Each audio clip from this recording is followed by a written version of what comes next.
napakaganda po ng aming inikot dito sa inyong San Lazaro na housing na ginawa, na nakakaiba sa lahat ng aming ginawang housing sa national government. Lagi po namin sinasabi, hindi sapat na magtatayo ka lang ng bahay o magbibigay ka lang ng unit.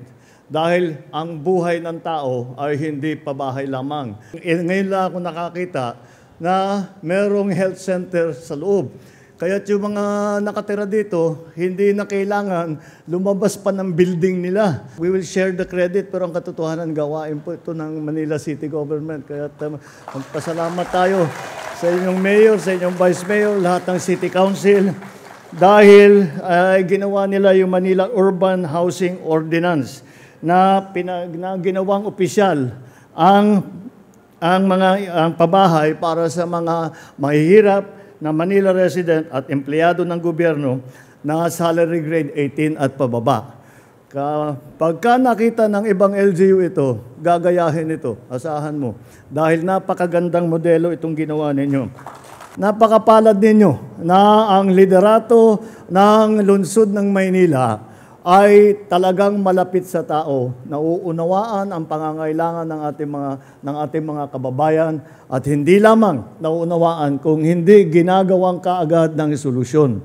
Kahit hindi national government project po ito, ay gusto kong ipakita sa lahat ng taong bayan na ito ang maaari nating gawin. Basta't magandang ugnayan, basta't magandang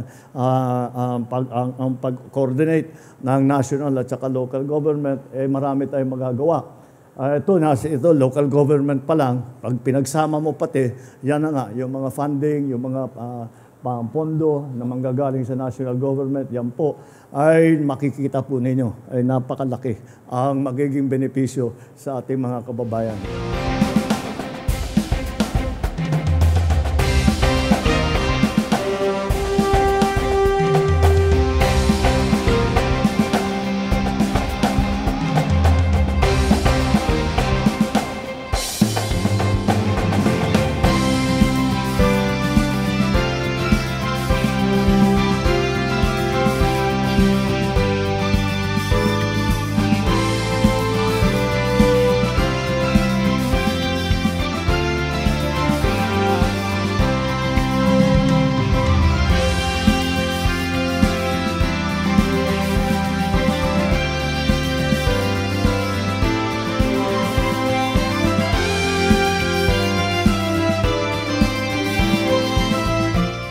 Unang-una po, naiyak po ako kasi hindi ako makapaniwala.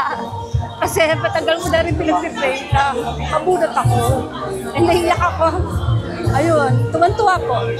Nagulat. Siyempre, para nasala pa.